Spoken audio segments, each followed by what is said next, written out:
നമസ്കാരം. ഒരുപക്ഷെ UDF ക്യാമ്പുകളെ പോലും ഞെട്ടിച്ച വിജയമാണ് ഈ തെരഞ്ഞെടുപ്പിൽ ഉണ്ടായിരിക്കുന്നത്. ഈ UDF തരംഗത്തിന് പിന്നിലെ പ്രധാന ഘടകങ്ങൾ എന്തൊക്കെയെന്ന് എല്ലാവരും ആകാംക്ഷയോടെ ഇപ്പോൾ ഉറ്റുനോക്കുകയാണ്.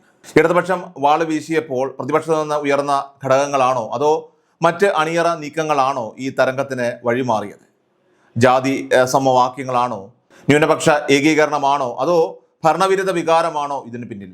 പ്രധാനപ്പെട്ട ഒരു ചോദ്യമാണ് അവശേഷിക്കുന്നത്. എല്ലാത്തിനുമുള്ള ഒരു ഉത്തരമാണോ ഈ തെരഞ്ഞെടുപ്പ് ഫലം? എന്തായാലും കേരളത്തിൽ UDF ഭരണം പിടിച്ച സാഹചര്യത്തിൽ ഇപ്പോൾ ഏറ്റവും വലിയ ചർച്ച നടക്കുന്നത് ഇനി ആരായിരിക്കും അടുത്ത മുഖ്യമന്ത്രി എന്നതാണ്. ആരായിരിക്കും മറ്റ് മന്ത്രിമാർ? 21ഓളം മന്ത്രിമാരുണ്ട്. അതിനെക്കുറിച്ചാണ് ചർച്ചകൾ.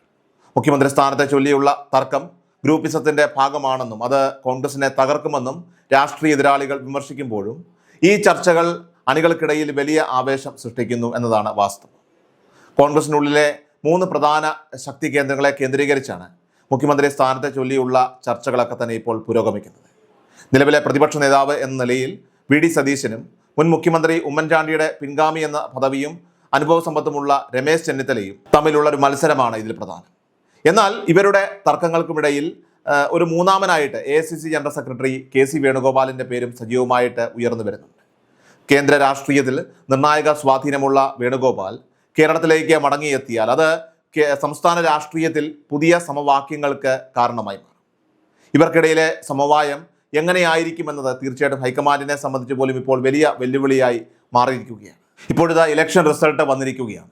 വിവിധ പാർട്ടികൾക്ക് വേണ്ടിയിട്ട് ഒരുപാട് പേർ ഊണും ഉറക്കവും ഒക്കെ ഒഴിച്ച് വർക്ക് ചെയ്തിട്ടുണ്ട്. നിരവധി പേർ പരിശ്രമിച്ചിട്ടുണ്ട്. പക്ഷേ ഇതൊക്കെ നല്ലത് തന്നെയാണ്. അപ്പോൾ അതിൻ്റെ കൂടെ നമ്മുടെ ഫാമിലിക്ക് വേണ്ടിയിട്ട് ഉള്ള ചില ഇമ്പോർട്ടൻ്റ് ആയിട്ടുള്ള കാര്യങ്ങൾ ചെയ്തു വയ്ക്കാനായിട്ട് പല ആളുകളും ഇന്ന് മറന്നു പോകുന്നുണ്ട്.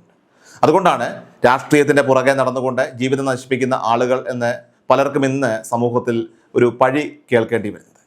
നമ്മളൊരു റെസ്പോൺസിബിൾ സിറ്റിസൺ ആവണമെങ്കിൽ തീർച്ചയായിട്ടും നമ്മൾ ക്രിയാത്മകമായിട്ട് രാഷ്ട്രീയത്തിൽ ഇടപെടണം.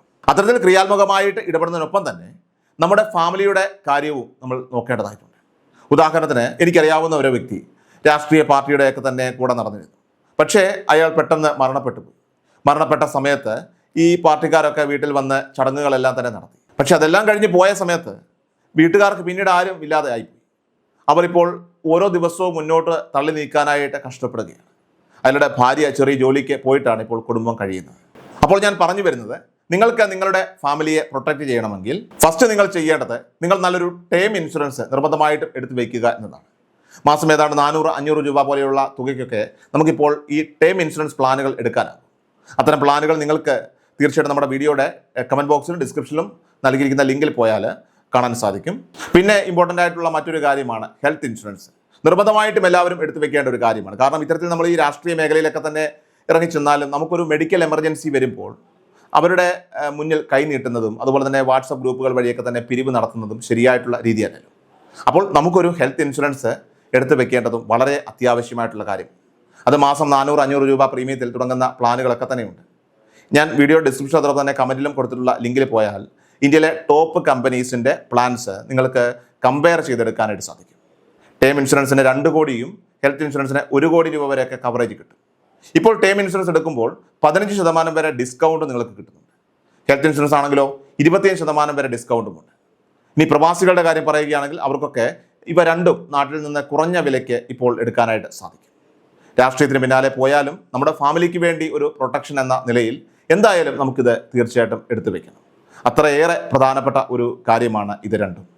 അതിനുള്ള ലിങ്ക് നമ്മുടെ വീഡിയോ ഡിസ്ക്രിപ്ഷനിൽ അതോടൊപ്പം തന്നെ കമൻറ്റ് ബോക്സിലും നിങ്ങൾക്ക് കാണാൻ സാധിക്കും. അതല്ലെങ്കിൽ നമ്മുടെ സ്ക്രീനിൽ കാണുന്ന QR കോഡ് ഒന്ന് സ്കാൻ ചെയ്താലും. നമ്മൾ പറഞ്ഞു വന്ന കാര്യത്തിലേക്ക് വരാം. മുഖ്യമന്ത്രി സ്ഥാനത്തെ ചൊല്ലിയുള്ള തർക്കങ്ങളിൽ ഏറ്റവും ശ്രദ്ധേയം ഇവിടെ VD സതീശൻ്റെ നിലപാടാണ്. മുഖ്യമന്ത്രി പദവി ലഭിച്ചില്ലെങ്കിൽ താൻ മന്ത്രിസഭയുടെ ഭാഗമാവില്ല എന്ന കടുത്ത നിലപാടിലാണ് അദ്ദേഹം എന്നാണ് ഇപ്പോൾ പുറത്തു വരുന്ന വിവരം. പ്രതിപക്ഷ നേതാവ് എന്ന നിലയിൽ കഴിഞ്ഞ 5 വർഷം നടത്തിയ പോരാട്ടങ്ങളുടെ അംഗീകാരമായിട്ട് ഈ പദവി വേണമെന്നാണ് സതീശൻ പക്ഷത്തിൻ്റെ വാദം. എന്നാൽ KC വേണുഗോപാലിനെ പിന്തുണയ്ക്കുന്ന ഗ്രൂപ്പുകൾ മറ്റൊരു ഫോർമുല ഇപ്പോൾ മുന്നോട്ട് വയ്ക്കുന്നുണ്ട്. വേണുഗോപാൽ മുഖ്യമന്ത്രിയാവുകയും രമേശ് ചെന്നിത്തല ആഭ്യന്തര വകുപ്പും VD സതീശൻ ധനകാര്യ വകുപ്പും കൈകാര്യം ചെയ്യണമെന്നുമാണ് ഇവരുടെയൊക്കെ തന്നെ താല്പര്യം. എന്നാൽ ഈ ഒത്തുതീർപ്പുകൾക്ക് 2 നേതാക്കളും എത്രത്തോളം തയ്യാറാകുമെന്നത് തീർച്ചയായിട്ടും കണ്ടറിയേണ്ടിയിരിക്കുന്നു. ഭരണപക്ഷത്തെന്ന പോലെ തന്നെ പ്രതിപക്ഷ നിരയിലും വലിയ രീതിയിലുള്ള അഴിച്ചുപണികൾ ഉണ്ടാകുമെന്ന സൂചനകൾ തന്നെയാണ് ഇപ്പോൾ പുറത്തു വരുന്നത്. ഇപ്പോൾ UDF അധികാരം പിടിച്ചതിനാൽ തന്നെ പിണറായി വിജയൻ പ്രതിപക്ഷ നേതൃസ്ഥാനം ഏറ്റെടുക്കാൻ തയ്യാറായേക്കില്ല എന്നുള്ള റിപ്പോർട്ടുകൾ രാഷ്ട്രീയ വൃത്തങ്ങളിൽ പോലും ഇപ്പോൾ ശക്തമാണ്. പകരം ആരോഗ്യവാനായിട്ടുള്ള ഒരു നേതാവിനെ ആ പദവി ഏൽപ്പിക്കാനാണ് ഇപ്പോൾ CPM ലക്ഷ്യമിടുന്നത്. എന്നാൽ പാർട്ടിയിലെ പ്രമുഖരായിട്ടുള്ള Shailaja teacher, VN Vasavan, KN Balagopal, P Rajeev തുടങ്ങിയവരുടെയൊക്കെ തന്നെ അവസ്ഥ തുലാസിലായതോടുകൂടി LDFനെ സംബന്ധിച്ചിപ്പോൾ വലിയ പ്രതിസന്ധി ഉണ്ടായിരിക്കുകയാണ്. ഈ സാഹചര്യത്തിൽ പ്രതിപക്ഷത്തെ നയിക്കാനായിട്ട് പ്രാപ്തിയുള്ള മറ്റൊരു നേതാവിനെ കണ്ടെത്തുക എന്നത് തീർച്ചയായിട്ടും LDFനെ സംബന്ധിച്ച് വലിയ വെല്ലുവിളിയായി മാറിയിരിക്കുകയാണ്. ഏതായാലും മുഖ്യമന്ത്രിയെ സംബന്ധിച്ചുള്ള തർക്കങ്ങളൊക്കെ തന്നെ പരിഹരിക്കുന്നതിന് വേണ്ടിയിട്ടുള്ള സമയം അത് ഏതാണ്ട് ഒരു 2 ആഴ്ചയോളമൊക്കെ സമയം എടുത്തേക്കാം. അതിനുശേഷമായിരിക്കും മന്ത്രിസഭയിലെ മറ്റ് അംഗങ്ങളെയൊക്കെ തന്നെ നിശ്ചയിക്കുക. ആകെ 21 മന്ത്രിമാരെയാണ് ഉൾപ്പെടുത്താനായിട്ട് സാധിക്കുന്നത് എന്നതുകൊണ്ട് തന്നെ ഓരോ സീറ്റിനും വലിയ മത്സരമായിരിക്കും ഉണ്ടാവുക. ഇതിൽ പ്രധാന നേതാക്കളായിട്ടുള്ള രമേശ് ചെന്നിത്തലയും VD സതീശനും ഉണ്ടാകുമെന്ന് ഉറപ്പാണ്. ഇവർക്ക് പുറമെയായിട്ട് മുൻ മന്ത്രിസഭകളിൽ കഴിവ് തെളിയിച്ച AP അനിൽകുമാറിനും തിരുവഞ്ചൂർ രാധാകൃഷ്ണനും ഇത്തവണയും മുൻഗണന ലഭിക്കാനുള്ള സാധ്യതയുണ്ട്. ഇവരുടെ പ്രവർത്തന പരിചയ സമ്പത്ത് പുതിയ സർക്കാരിന് മുതൽക്കൂട്ടാകുമെന്ന് പാർട്ടി നേതൃത്വം കരുതുന്നു. സാമുദായികവും പ്രാദേശികവുമായിട്ടുള്ള സന്തുലിതാവസ്ഥ ഉറപ്പുവരുത്തുക എന്നത് തീർച്ചയായിട്ടും കോൺഗ്രസിനെ സംബന്ധിച്ച് വലിയൊരു തലവേദനയാണ്. അതുപോലെ തന്നെ KPCC അധ്യക്ഷ പദവിയിൽ നിന്ന് മാറുന്ന സണ്ണി ജോസഫിനും അർഹമായിട്ടുള്ള ഒരു മന്ത്രിസ്ഥാനം ഇവിടെ നൽകേണ്ടതായിട്ട് വരും. AP അനിൽകുമാർ പട്ടികജാതി വിഭാഗത്തിൽ നിന്ന് മന്ത്രിയാകുമെന്നത് ഏകദേശം ഇപ്പോൾ ഉറപ്പായിട്ടുണ്ട്.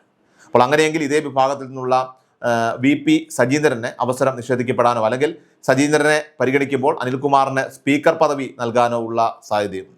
മുസ്ലിം പ്രാതിനിധ്യത്തിന്റെ കാര്യത്തിൽ T സിദ്ദിഖും അൻവർ സാദത്തും തമ്മിലുള്ള മത്സരമാണ് കോൺഗ്രസിനുള്ളിൽ ഇപ്പോൾ നടക്കുന്നത്. രണ്ടുപേരും മികച്ച വാഗ്മികളും അതോടൊപ്പം ജനപ്രിയ നേതാക്കളുമാണ്. എങ്കിൽ തന്നെയും അൻവർ സാദത്തിന്റെ സീനിയോറിറ്റിയും അതുപോലെ തന്നെ സഭാതലത്തിലെ പ്രകടനവും ഒക്കെ തന്നെ അദ്ദേഹത്തിന് മുൻതൂക്കം ഒരുപക്ഷെ നൽകിയേക്കാം. അതുപോലെ തന്നെ ഗ്രൂപ്പ് സമവാക്യങ്ങൾ നോക്കിയാൽ TN പ്രതാപൻ മന്ത്രിസഭയിൽ ഉണ്ടാകുമെന്ന് ഏകദേശം ഇപ്പോൾ ഉറപ്പായിട്ടുണ്ട്. 2011 ഉമ്മൻചാണ്ടി സർക്കാരിന്റെ കാലത്ത് നഷ്ടപ്പെട്ട മന്ത്രിസ്ഥാനം ഇത്തവണ പ്രതാപനെ തേടിയെത്താനാണ് കൂടുതലും സാധ്യത. കുണ്ടറയിൽ നിന്ന് വിജയിക്കുന്ന PC വിഷ്ണുനാഥും മന്ത്രിസഭയിലെ യുവസാന്നിധ്യമായിട്ട് മാറുമെന്ന് രാഷ്ട്രീയ നിരീക്ഷകർ വിലയിരുത്തുന്നുണ്ട്. വനിതാ പ്രാതിനിധ്യം ഉറപ്പാക്കുന്നതിനായിട്ട് ബിന്ദു കൃഷ്ണയെയും ഷാനിമോൾ ഉസ്മാനെയും പാർട്ടി പരിഗണിക്കുന്നുണ്ട്. ഷാനിമോൾ ഉസ്മാന്റെ അനുഭവ സമ്പത്തും പാർട്ടിയിലെ സ്വാധീനവും പരിഗണിച്ച് ഒരുപക്ഷെ അവർക്കായിരിക്കും ആദ്യ മുൻഗണന ലഭിക്കുക. കൊല്ലം ജില്ലയിൽ നിന്നുള്ള പ്രാതിനിധ്യം ബിന്ദു കൃഷ്ണയ്ക്ക് ഒരുപക്ഷെ ഗുണകരമായി മാറിയേക്കും. ഇനി വട്ടിയൂർക്കാവിൽ നിന്ന് വിജയിച്ചെത്തുന്ന K മുരളീധരൻ മന്ത്രിയാകണമെന്ന കാര്യത്തിൽ പാർട്ടിയിൽ ഒരു ഭിന്നാഭിപ്രായമില്ല. കാരണം അദ്ദേഹത്തിൻ്റെ രാഷ്ട്രീയ പാരമ്പര്യവും അതുപോലെ തന്നെ അദ്ദേഹത്തിൻ്റെ സ്വാധീനവും പരിഗണിച്ചുകൊണ്ട് പ്രധാനപ്പെട്ട ഒരു വകുപ്പ് തന്നെ മുരളീധരന് നൽകിയേക്കാം. കോൺഗ്രസിനെ സംബന്ധിച്ച് ആകെ 11 മന്ത്രിസ്ഥാനങ്ങൾ മാത്രമേ പരമാവധി ലഭിക്കാനുള്ള സാധ്യതയുള്ളൂ. കാരണം ഘടകകക്ഷികളെയൊക്കെ തന്നെ തൃപ്തിപ്പെടുത്തേണ്ട ബാധ്യത പാർട്ടിക്കുണ്ട്. VT ബൽറാം, അതോടൊപ്പം തന്നെ Mathew Kozhunadan, Roji M John, Chandy Oommen, M Vincent തുടങ്ങിയ യുവ നേതാക്കളെല്ലാം തന്നെ മന്ത്രിസ്ഥാനത്തിന് അർഹതയുള്ള വ്യക്തികളാണ്. ഇതിൽ തന്നെ ചാണ്ടി ഉമ്മനെ പോലുള്ളവർക്ക് പുതുപ്പള്ളിയിലെ വിജയം പ്രധാനമായിട്ടും ഇപ്പോഴത്തെ ആ ഭൂരിപക്ഷം അതുപോലെ തന്നെ കുടുംബ പാരമ്പര്യവും ഒക്കെ തന്നെ ഒരു തുണയായി മാറും. എന്നാൽ ഇവരിൽ ഒരാളെ ഉൾപ്പെടുത്തിയാൽ പോലും മുൻപ് പറഞ്ഞ മുതിർന്ന നേതാക്കൾ ആരെങ്കിലും ഒരാളെ മാറ്റി നിർത്തേണ്ടി വരുന്നത് തീർച്ചയായിട്ടും അത് കോൺഗ്രസിനെ സംബന്ധിച്ച് വലിയ ഒരു പ്രതിസന്ധിയാണ്. മുസ്ലിം ലീഗിനെ സംബന്ധിച്ചിടത്തോളം ഇത്തവണ 5 മന്ത്രിസ്ഥാനങ്ങൾ ലഭിക്കാനാണ് സാധ്യത. ഇതിൽ PK Kunhalikutty, KM Shaji, PK Basheer, Manjalamkuzhi Ali, N Shamsuddin എന്നിവരുടെ പേരുകൾക്കാണ് കൂടുതലും മുൻഗണന. ലീഗിനുള്ളിലെ അധികാര സമവാക്യങ്ങളൊക്കെ തന്നെ അനുസരിച്ച് കുഞ്ഞാലിക്കുട്ടി തന്നെയായിരിക്കാം ലീഗ് നിരയെ നയിക്കുക. PK ബഷീറിന് പകരം പാർട്ടിയിലെ മറ്റ് യുവ നേതാക്കളെ പരിഗണിക്കാനുള്ള സാധ്യതയും ഇവിടെ തള്ളിക്കളയാനാവില്ല. എങ്കിലും ഈ 5 പേർ തന്നെയാകും UDF മന്ത്രിസഭയിലെ ലീഗ് മുഖങ്ങൾ എന്നാണ് ഇപ്പോഴത്തെ കണക്കുകൂട്ടൽ. ഇത്തവണത്തെ തെരഞ്ഞെടുപ്പിൽ ഏറ്റവും വലിയ നേട്ടം കൊയ്യുന്നത് PJ ജോസഫിന്റെ നേതൃത്വത്തിലുള്ള കേരള കോൺഗ്രസ് ജോസഫ് ഗ്രൂപ്പാണ്. മത്സരിച്ച 8 സീറ്റുകളിൽ 7ലും വിജയം നേടിയ അവർക്ക് 2 മന്ത്രിസ്ഥാനങ്ങൾ ലഭിക്കാനുള്ള സാധ്യതയുണ്ട്. കടുത്തുരുത്തിയിൽ നിന്ന് വിജയിക്കുന്ന മോൻസ് ജോസഫിനായിരിക്കും ആദ്യ പരിഗണന ഉണ്ടാകുക. രണ്ടാമതൊരു മന്ത്രിസ്ഥാനം അത് ലഭിച്ചാൽ അത് തീർച്ചയായിട്ടും PJ ജോസഫിന്റെ മകൻ അപ്പു ജോസഫിന് നൽകാനാണ് കൂടുതലും സാധ്യത. ചങ്ങനാശ്ശേരിയിൽ ശക്തമായ മത്സരം നടന്നെങ്കിലും UDF തന്നെയാണ് അവിടെ വിജയിച്ചിരിക്കുന്നത്. മറ്റ് ഘടകകക്ഷികളായിട്ടുള്ള RSPയിൽ നിന്ന് ഷിബു ബേബി ജോണും കേരള കോൺഗ്രസ് ജേക്കബ് വിഭാഗത്തിൽ നിന്ന് അനൂപ് ജേക്കബും CMPയിൽ നിന്ന് CP ജോണും മന്ത്രിസഭയിൽ ഉണ്ടാകുമെന്ന് ഇപ്പോൾ ഉറപ്പായിട്ടുണ്ട്. ഘടകകക്ഷികൾക്ക് 10 മന്ത്രിസ്ഥാനങ്ങൾ നൽകിയാൽ കോൺഗ്രസിന് മുഖ്യമന്ത്രി ഉൾപ്പെടെ 11 പേരെ മാത്രമേ ഉൾപ്പെടുത്താനായിട്ട് സാധിക്കൂ. അപ്പോൾ അങ്ങനെയെങ്കിൽ ഒറ്റ MLAമാരുള്ള പാർട്ടികളെ മന്ത്രിസ്ഥാനത്ത് നിന്ന് ഒഴിവാക്കേണ്ടി വരും. ഇത് തീർച്ചയായിട്ടും മാണി സി കാപ്പന് വലിയൊരു തിരിച്ചടിയായി മാറും.